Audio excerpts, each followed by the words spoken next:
Hello students. तो आज हम लोगों का टॉपिक है इलेक्ट्रोकेमिकल सेल में थर्ड पार्ट। इसमें हम लोग पढ़ेंगे रेफरेंस इलेक्ट्रोड, फिर हम लोग पढ़ेंगे इलेक्ट्रोकेमिकल सीरीज और फिर कुछ बची हुई चीज़ें इलेक्ट्रोकेमिकल सेल्स में जैसे सॉल्ट, ब्लीच वगैरह, है ना। तो आज इलेक्ट्रोकेमिकल सेल का थर्ड एंड लास्ट पार्ट पढ़ेंगे। स्टार्ट करते हैं रेफरेंस इलेक्ट्रोड से।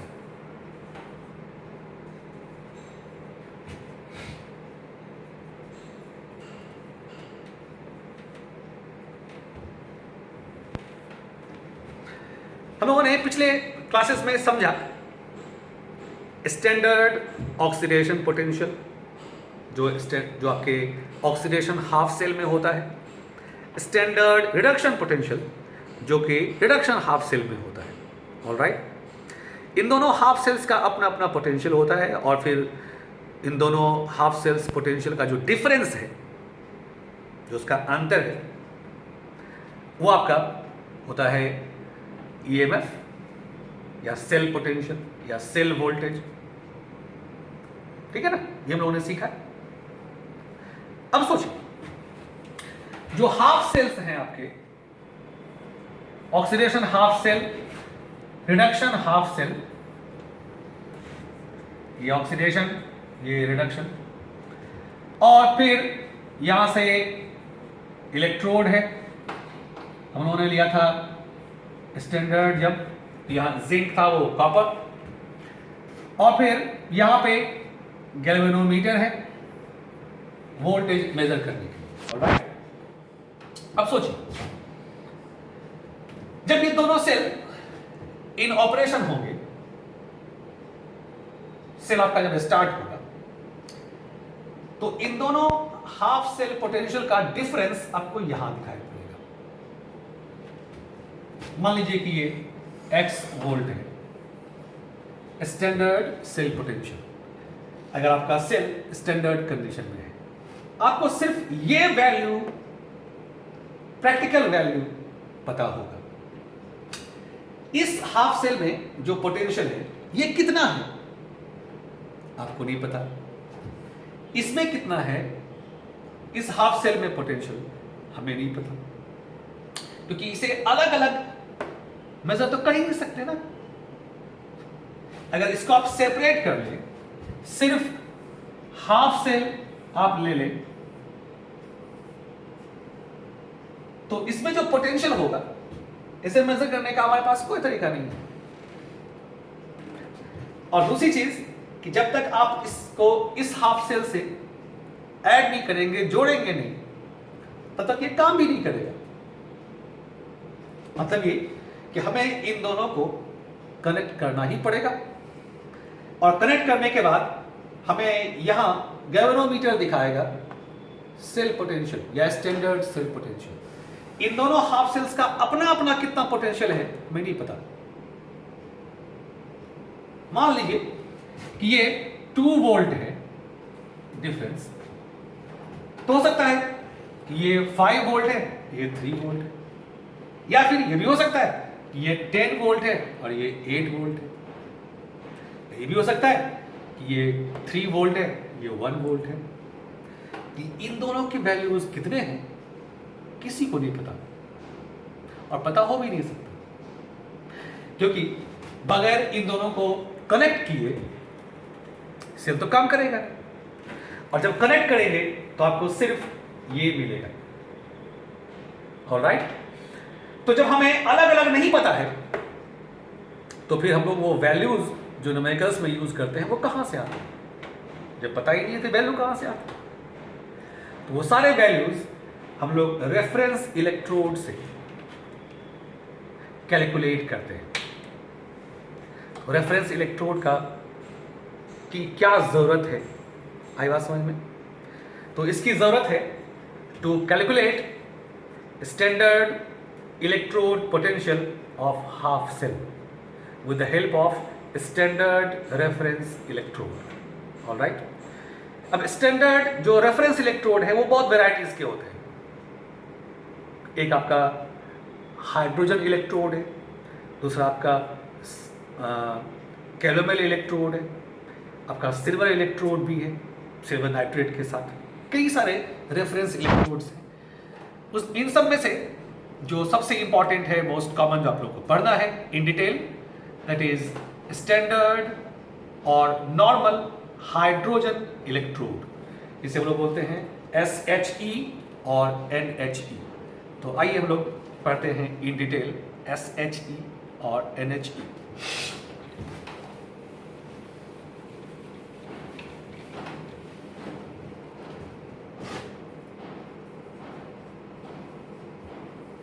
स्टैंडर्ड और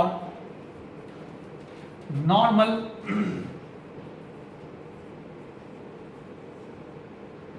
हाइड्रोजन इलेक्ट्रोड SHE और NHE। इससे पहले कि हम लोग ये सोचें कि हमने कैसे इसका यूज करना है और कैसे इसके हेल्प से हम निकालते हैं स्टैंडर्ड ऑक्सीडेशन पोटेंशियल या स्टैंडर्ड रिडक्शन पोटेंशियल, सबसे पहले हम लोग ये समझते हैं कि हमने हाइड्रोजन को ही क्यों लिया एज ए स्टैंडर्ड। बहुत सिंपल रीजन है, हाइड्रोजन आसानी से ऑक्सीडाइज होता है और उतनी आसानी से ये रिड्यूस भी होता है।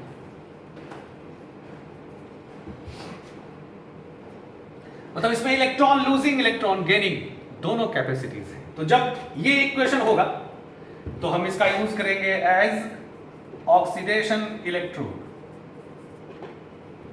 और जब ये इक्वेशन होगा तो हम इसका यूज कर रहे हैं एज रिडक्शन इलेक्ट्रोड। इन दोनों में से एक हम एक बार में यूज करेंगे। तो पहला रीजन आया समझ में कि हम लोग हाइड्रोजन ही क्यों लेते हैं। सेकेंड, हम ये एज्यूम कर रहे हैं, मान लेते हैं कि जो स्टैंडर्ड ऑक्सीडेशन पोटेंशियल है, ये देखिए standard oxidation potential of hydrogen, ये 0 वोल्ट होता है। तो जाहिर है कि स्टैंडर्ड रिडक्शन पोटेंशियल कितना हो जाएगा, 0 वोल्ट, क्योंकि आप जानते हो कि किसी भी इलेक्ट्रोड के लिए ऑक्सीडेशन पोटेंशियल रिडक्शन पोटेंशियल दोनों का मैग्नीट्यूड सेम होता है, सिर्फ साइन में होता है ऑपोजिट। और 0 के साथ आप प्लस लगाए या माइनस लगाए तो बात तो एक ही है, कोई मतलब नहीं है उसका, और इसीलिए हम लोगों ने 0 माना है। कोई और वैल्यू मानते तो फिर प्लस माइनस ही हो जाता है, इसीलिए 0 हम एज्यूम करते हैं। तो ये एज्यूम करते हैं, ये हम मानते हैं।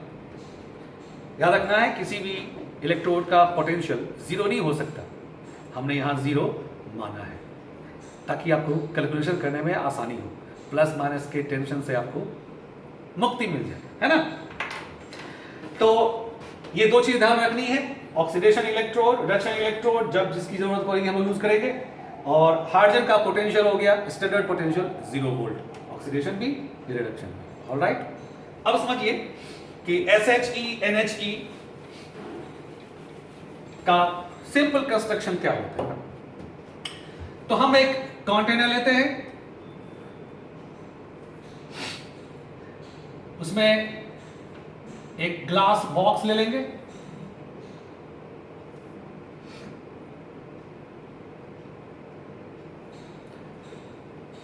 इसमें यहां एक ओपनिंग होगी, इस ग्लास बॉक्स के थ्रू हम एक प्लैटिनम वायर यहां डाल देते हैं, इसमें ये प्लैटिनम फॉयल है।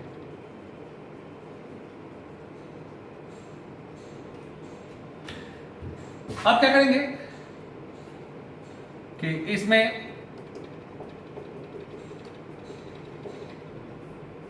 हम 1 mHCl सॉल्यूशन ले लेंगे, 1 मोलेट, और यहां से हाइड्रोजन गैस हम पास कराएंगे 1 atm pressure and 298 kelvin temperature. आप देख रहे हो ये सब स्टैंडर्ड कंडीशंस हैं, ठीक है ना। अब इस सेटअप में ये जो मैंने प्लैटिनम का वायर लिया है, याद करो उन्होंने पीछे पढ़ा है कि जब भी गैस को आप यूज करते हैं एज इलेक्ट्रोड, गैसियस इलेक्ट्रोड, तो प्लैटिनम सॉलिड सपोर्ट लेना पड़ता है एज इनर्ट सॉलिड सपोर्ट। इसमें देखिए ध्यान से, तो आपको दोनों चीजें दिखाई पड़ेगी। हाइड्रोजन गैस इस प्लैटिनम वायर के ऊपर क्या हो गया, एब्सॉर्ब हो गया, उसके ऊपर चिपक गया। तो जब इसका यूज करेंगे हम लोग एज ऑक्सीडेशन इलेक्ट्रोड तो ये फंक्शन में आएगा, और जब इसका यूज करेंगे एज रिडक्शन इलेक्ट्रोड तो फिर ये फंक्शन में आएगा H+ इसका, क्योंकि आप जानते हो कि HCl आपको मिलेगा इस फॉर्म में, H+ एंड Cl- के फॉर्म में। ऑलराइट, ये सिंपल इसका स्ट्रक्चर है। अब इसका यूज कैसे करेंगे ये ध्यान समझना है।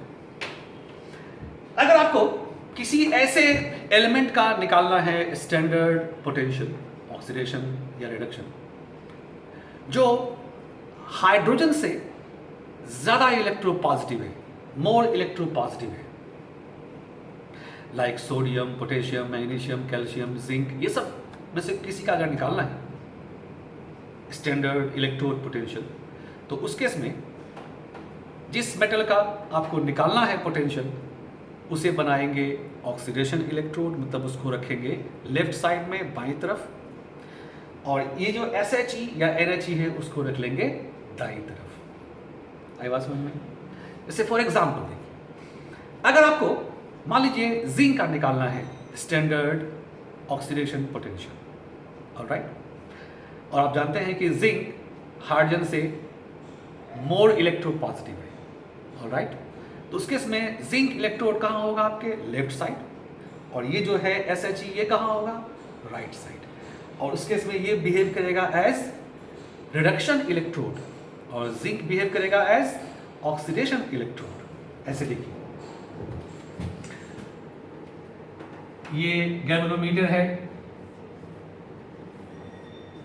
यहां आपने ले लिया जिंक और यहां ले लिया SHE, ऑलराइट, यहां पे ऑक्सीडेशन होगा और यहां रिडक्शन होगा। जब आप ये सेटअप करोगे तो आप पाओगे कि गैल्वेनोमीटर जो है स्टैंडर्ड कंडीशन में ये यहां E0 cell, standard cell potential, आपको शो करेगा 0.76 वोल्ट। ये रियल वैल्यू है। अगर आप लैब में करेंगे ये प्रैक्टिकल, एक तरफ लगाएंगे जिंक इलेक्ट्रोड और एक तरफ लेंगे हाइड्रोजन इलेक्ट्रोड स्टैंडर्ड कंडीशन में, तो आपको इतना ही गैल्वेनोमीटर शो करेगा। ये रियल वैल्यू है। अब देखिए, आप जानते हो कि E0 सेल होता है E0 left minus E0 right. ऐसा कब होता है? जब ये दोनों आप लेंगे किस टर्म में? ऑक्सीडेशन के टर्म में।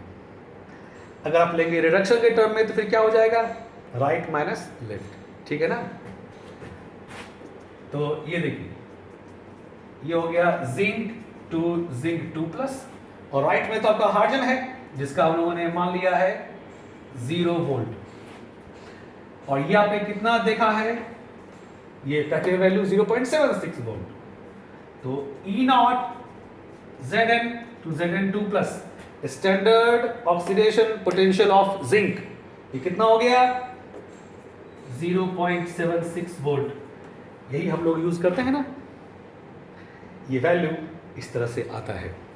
तो जो हम लोग यूज करते हैं जिंक का, कैल्शियम का, किसी का भी स्टैंडर्ड पोटेंशियल, वो सब एक्चुअल वैल्यू नहीं है, वो रिलेटिव वैल्यू है इन रिलेशन विद SHE और NHE। ये देखिए इस तरह से। और इसके ऑपोजिट अगर आए, आपको किसी ऐसे एलिमेंट का निकालना है पोटेंशियल, स्टैंडर्ड पोटेंशियल, जो हाइड्रोजन से लेस इलेक्ट्रोपॉजिटिव है, जैसे कॉपर, सिल्वर, गोल्ड, मरकरी, है ना। उस केस में ये जो आपके सामने SHE या NHE है, ये बन जाएगा ऑक्सीडेशन इलेक्ट्रोड, और आपका मेटल क्या बन जाएगा? Reduction electrode. जैसे मान लीजिए कि आपको सिल्वर का निकालना है स्टैंडर्ड रिडक्शन पोटेंशियल, तो उस केस में यहां हो जाएगा आपका SHE और यहां हो जाएगा सिल्वर इलेक्ट्रोड। ये देखिए, क्योंकि हाइड्रोजन मोर इलेक्ट्रोपॉजिटिव है किससे? सिल्वर से।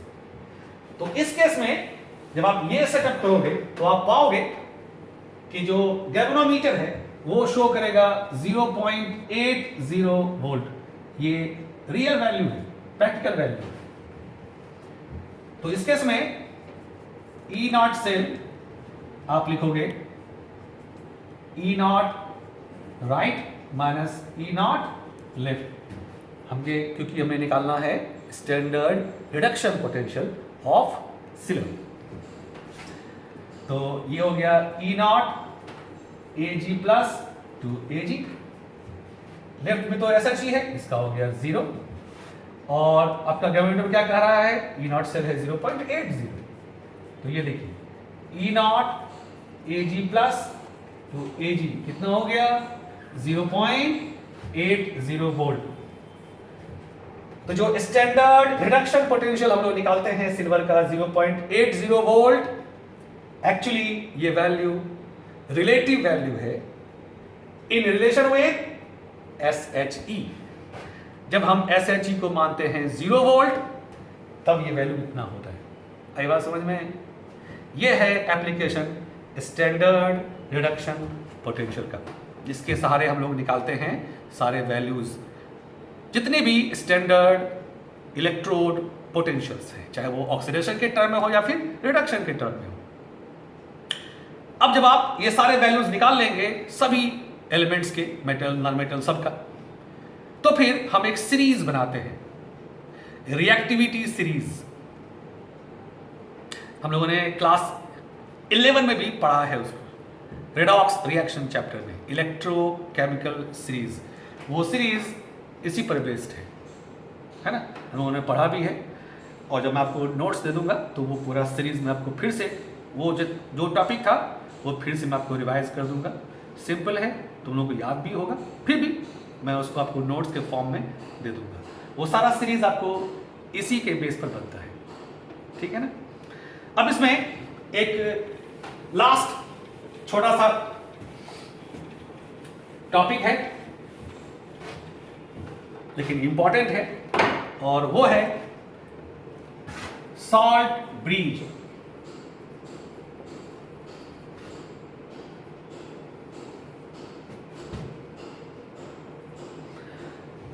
याद कीजिए वेरी फर्स्ट क्लास जब पढ़ रहे थे इलेक्ट्रोकेमिस्ट्री में, इलेक्ट्रोकेमिकल सेल में, तो हम लोगों ने सॉल्ट ब्रीज के बारे में पढ़ा था कि ये जो सॉल्ट ब्रीज है actually inverted U shaped glass tube है, जिसके अंदर इनर्ट सॉल्ट भरी हुई है, और ये दोनों हाफ सेल्स को आपस में कनेक्ट करता है। ये आपका ऑक्सीडेशन हाफ सेल है, ये रिडक्शन हाफ सेल है। इसी के हम लोग ना, दिस इज सॉल्ट ब्रिज। ये देखिए इन्वर्टेड यू शेप का, उल्टा यू शेप का ये ग्लास ट्यूब है। यहां पर कॉटन प्लग है, ये दोनों जो हैं ये कॉटन प्लग है। मैंने आपको अभी एक टर्म लिया इनर्ट सॉल्ट, है ना? तो इनर्ट मतलब यहां वो मत समझिए इनर्ट गैस की तरह, नहीं। यहां इनर्ट का मतलब है ऐसा सॉल्ट जिसमें केटाइन एंड एनाइन, आप जानते हैं कि सॉल्ट बनता है केटाइन और एनाइन से, पॉजिटिव रेडिकल नेगेटिव रेडिकल। इन दोनों आयंस का, केटाइन का और एनाइन का जो स्पीड है, वेलोसिटी है, वो लगभग एक जैसी है। मतलब जिस वक्त यहां केटायन गिरेगा उसी वक्त यहां एनायन गिरना चाहिए, या इसका वाइस वर्सा, दोनों एक साथ गिरने चाहिए। ऐसे साल्ट को हम बोलते हैं इनर्ट साल्ट। ऐसे साल्ट बहुत नहीं है, उसमें से मोस्ट कॉमन आपका है potassium nitrate, potassium phosphate, ammonium nitrate, ammonium phosphate. ऐसे कुछ साल्ट्स हैं जिसमें केटायन एनायन के स्पीड्स क्या होते हैं, एक जैसे होते हैं। तो ये इनर्ट साल्ट यहां भरा हुआ है पेस्ट के फॉर्म में। पेस्ट मतलब ना तो वो प्योर सॉलिड है और ना ही प्योर लिक्विड है, पेस्ट के फॉर्म में। अब इसके फंक्शंस पे हम लोग करते हैं डिस्कशन। एक तो फंक्शन आपने शुरू में जान लिया था कि ये सर्किट को कंप्लीट करता है ना। तो एक तो हो गया कि वो सर्किट कंप्लीट करता है। दूसरा सबसे इंपॉर्टेंट फंक्शन देखो, हम लोग जानते हैं कि ऑक्सीडेशन हाफ सेल में केटायंस मतलब पॉजिटिव चार्ज यहां इलेक्ट्रोड से गिरता है। जैसे ये जिंक है तो जिंक आयन गिरेगा, तो ये एक्सेस पॉजिटिव हो जाएगा। और इसमें सिर्फ एनायन बचते हैं, क्योंकि सारे केटायन मेटल क्या होते हैं, ऊपर चले जाते हैं इलेक्ट्रॉन को गेन करने के लिए। तो यहां क्या बचता है, एनायन मतलब नेगेटिव। तो जैसे सेल स्टार्ट होता है और कुछ देर चलेगा तो तुम पाओगे कि oxidation half cell excess positive हो गया और reduction half cell excess negative हो गया। अब इस एक्सेस को हमें क्या करना है, न्यूट्रलाइज करना है, मेंटेन करना है, ताकि आपका सॉल्यूशन दोनों हाफ सेल में क्या रहे, न्यूट्रल रहे, उसका कंसंट्रेशन मेंटेन रहे, वो एक्सेस ना हो, एक्सेस पॉजिटिव या एक्सेस नेगेटिव ना हो। तो जैसे ऐसा होगा ये सॉल्ट ब्रिज एक्शन में आएगा, यहां से एनायंस गिरना शुरू होंगे, यहां से एनायन, जैसे कि अगर आप लेते हैं पोटेशियम नाइट्रेट तो नाइट्रेट आयन गिरना शुरू होगा, और उसी टाइम में यहां गिरना शुरू होगा पोटेशियम आयन मतलब केटायन। ये दोनों क्या करेंगे, एनायन इसको करेगा न्यूट्रलाइज, केटायन करेगा इसको न्यूट्रलाइज। इस तरह से आपका सॉल्यूशन एक्सेस पॉजिटिव नेगेटिव नहीं होगा, ये सेल कंटिन्यू रहेगा। मतलब सॉल्ट ब्रिज इतना इंपॉर्टेंट पार्ट है इलेक्ट्रोकेमिकल सेल का कि इसके बगैर आपका सेल स्टार्ट तो हो जाएगा लेकिन कंटिन्यू नहीं होगा। कंटिन्यू होने के लिए इसका होना जरूरी है। ठीक है, दो फंक्शन समझ में आ गया। तीसरा देखिए, थर्ड फंक्शन। आप जानते हैं कि जो पोटेंशियल होता है इलेक्ट्रोड सॉल्यूशन के बीच, तो उसमें पोटेंशियल दोनों पे होता है, इस पे भी और इस पे भी। तो आपके सॉल्यूशन में भी होता है पोटेंशियल, लिक्विड पोटेंशियल या सॉल्यूशन पोटेंशियल। अगर हम किसी मेटालिक पाइप से इसको जोड़ दें जो कंडक्टर होगा, तो फिर सॉल्यूशन के बीच भी करंट फ्लो शुरू हो जाएगा इंटरनल सर्किट में। ऐसा होने से रोकना है तो हम इसलिए ग्लास पाइप यूज करते हैं। आप जानते हैं ग्लास या माइका यूज कर सकते हैं उसकी जगह। ये सब क्या होते हैं, इंसुलेटर होते हैं। तो ये इंसुलेटर पाइप है, इसलिए सॉल्यूशन के बीच क्या होगा, करंट फ्लो नहीं होगा, उसको होने से रोकता है। और चौथा फंक्शन वेरी इंपॉर्टेंट, ये देखिए कॉटन प्लग लगा हुआ है, इसलिए कि जब एक्सट्रीम डिमांड हो एनायन का केटायन का, तभी वो यहां से रिलीज हो, अदरवाइज ये ब्लॉक रहता है। ब्लॉक होने से क्या फायदा होता है कि तुम्हारे सॉल्यूशन का यहां से यहां या यहां से यहां डिफ्यूजन नहीं होगा। याद रखिए, आपको सॉल्ट ब्रिज ऐसा लेना है जिसमें सॉल्यूशन के बीच डिफ्यूजन ना हो due to difference in concentration, high concentration to low concentration, diffusion ना हो। तो ये पाइप, ये जो आपका सॉल्ट ब्रिज है, इसे कॉटन प्लग लगा हुआ है, ये डिफ्यूजन होने से भी रोकेगा। ये चार फंक्शन हो गए इसके, बात समझ में आ गई। मैं आपको फिर रिपीट कर रहा हूं इसके चारों फंक्शंस ब्रीफली। पहला, ये सर्किट पूरा करता है, दूसरा, दोनों सॉल्यूशंस को ये न्यूट्रल रखता है एज फार एज पॉसिबल। तीसरा, ये सॉल्यूशंस के बीच का जो करंट फ्लो है उसको होने से रोकता है, लिक्विड लिक्विड जंक्शन। एंड चौथा, फोर्थ, डिफ्यूजन सॉल्यूशन के बीच होने से ये रोकता है। आई बात समझ में? बहुत इंपॉर्टेंट है ये, शॉर्ट क्वेश्चंस के लिए आपके एग्जाम में बहुत इंपॉर्टेंट है, सॉल्ट ब्रिज। ऑलराइट, तो इलेक्ट्रोकेमिकल सेल का जो फर्स्ट पार्ट है सेल इस चैप्टर का, वो हम लोगों ने पढ़ लिया।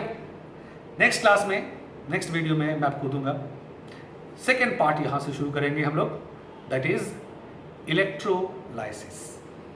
Thank you.